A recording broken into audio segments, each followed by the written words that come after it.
After some late night rounds of these tournaments, my friends and I have been known to debrief and kind of decompress by reading North Korean news sources, purely for the comedy factor, reading about their new ski resort or their new space missions.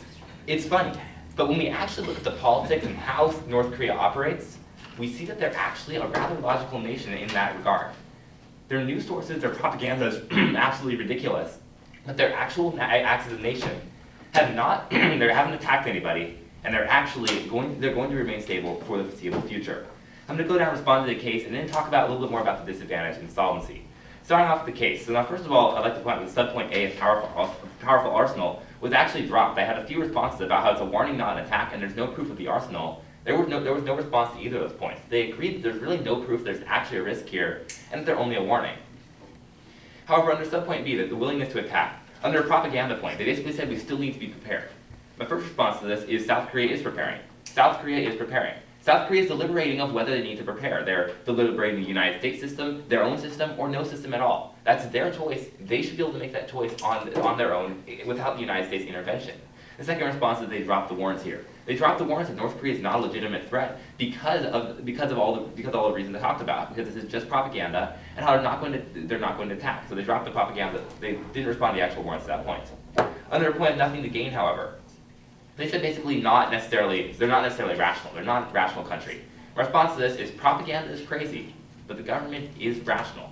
So the propaganda is crazy, but the government is rational. When we look at the propaganda, sure, it's ridiculous. But when we look at what the actual government is doing, their key goal is to keep the regime in power. Both teams agree on that. I asked that in cross-examination. Their key goal is to keep the regime in power and to stay alive. Attacking South Korea would directly warrant a response from the United States and would lead to their quick demise, as I read several pieces of evidence about. And they talk about how basically how this nuclear strike's not deterred. Basically, they think that the United States isn't going to actually strike.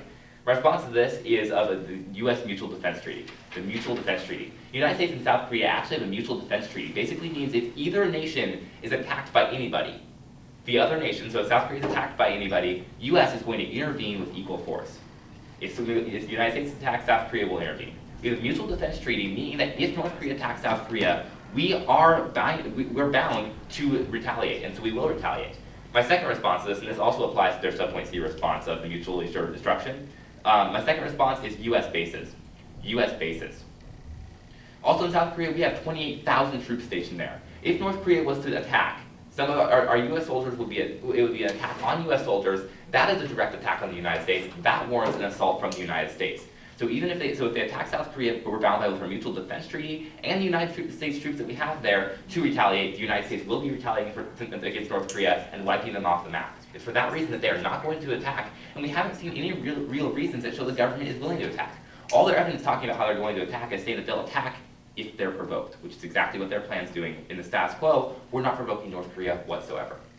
Now, they have kind of an overall point in the beginning of his speech. I also like to point out that they dropped the point of confusing on purpose. North Korea is just being confusing on purpose. They're not actually a serious threat, and they're not going to do anything illogical. That point was also dropped.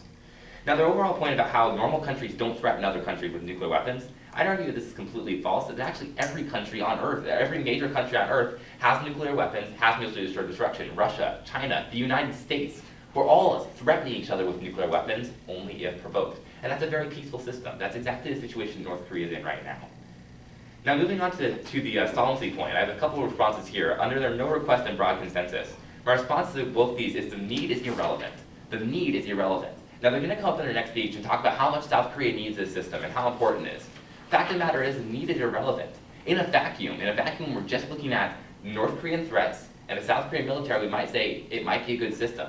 But when we look out and see what's the probability of the North Korean attack and what's the probability of a Chinese economic retaliation, we see that the Chinese retaliation is far more likely, and South Korea is not willing to take that risk, because for that reason, their case will not happen, and there's no reason to pass it. Moving on to the inadequate defense, my response is appealing defense. Appealing defense. It's actually very appealing to South Korea because it's more constrained and it won't be angry in China. Now, under this advantage of China, the internal link of Chinese concerns, I'd like to add a couple other things under here. First thing I'd like to add is that it's regardless of the risk, whether or not it actually infringes on Chinese airspace is irrelevant. If China perceives it's going to infringe on their airspace, they will retaliate on South Korea. They have said they're going to retaliate on South Korea, and it's going to harm first of all, Chinese-South Korean relations and United States-South Korean relations. This is something, or United States-Chinese relations. This is simply something we shouldn't be implementing. We should be allowing South Korea to make the decision on their own, to actually weigh their options before putting our ally in economic risk. Thank you. Okay, starting from. We have 2 minutes and 6 seconds.